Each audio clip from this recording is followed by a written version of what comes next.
টানা ৪ ঘণ্টা ধরে যৌন মিলনের পর প্রাক্তন স্বামীর পেট চিরে অন্ত্র বের করে দিলেন এক পাকিস্তানি বংশোদ্ভূত ব্রিটিশ নারী। ক্ষত-বিক্ষত অন্ত্রটি কোনো মতে পেটের ভিতর ঢুকিয়ে পালিয়ে গিয়ে প্রাণে বাঁচলেন প্রাক্তন স্বামী। চাঞ্চল্যকর ঘটনাটি ঘটেছে ইংল্যান্ডের বার্মিংহাম শহরে। অভিযুক্ত ওই নারীর নাম ডালিয়া সাইদ, তার প্রাক্তন স্বামীর নাম বেলাল মিয়া। ২০১৩ সালে দুজনের বিবাহ বিচ্ছেদ হয়। এরপর থেকেই তাদের মেয়ে কার কাছে থাকবে তা নিয়ে আদালতে মামলা চলছিল।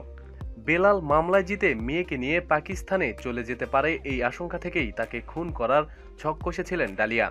পরিকল্পনা মাফিক শারীরিক মিলনের প্রস্তাব দিয়ে বেলালকে ডাকেন পাক বংশোদ্ভূত ওই নারী। ৪ ঘণ্টা ধরে সঙ্গমের পর আচমকা একটি ধারালো ছুরি বেলালের পেটে ঢুকিয়ে দেন ডালিয়া।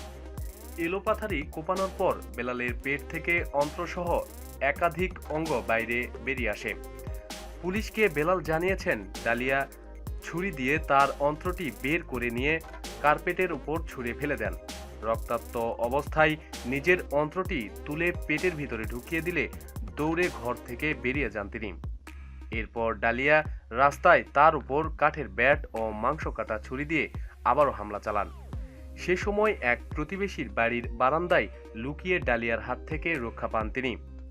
বার্মিংহামের হাসপাতালে অর্ধ মৃত অবস্থায় বেলালকে ভর্তি করা হলে দীর্ঘ চিকিৎসা ও একাধিক অপারেশনের পর ক্রমশ সুস্থ হওয়ার পথে বেলাল। চিকিৎসকরা জানিয়েছে বেলালের অন্ত্রে ৩০ বার ছুরি আঘাত করা হয়েছিল। বৈবাহিক ধর্ষণের অভিযোগে মামলা দায়ের করা হয়েছে ডালিয়ার বিরুদ্ধে। বার্মিংহাম ক্রাউন কোর্টে এই মামলার শুনানির সময় বেলাল বলেন, ঘটনার দিন বিছানার নিচে বা ওর জামার পকেটে ছুরিটি লুকিয়ে রেখেছিল। ডালিয়া আমার পেটে ২ বার ছুরির কোপ মারে। পেটের ভিতর থেকে অঙ্গ প্রত্যঙ্গ বের করে নেওয়ার চেষ্টা করছিল সে। প্রতিদিন সব খবরাখবরের জন্য সাথেই থাকুন এবং সাবস্ক্রাইব করুন। ধন্যবাদ।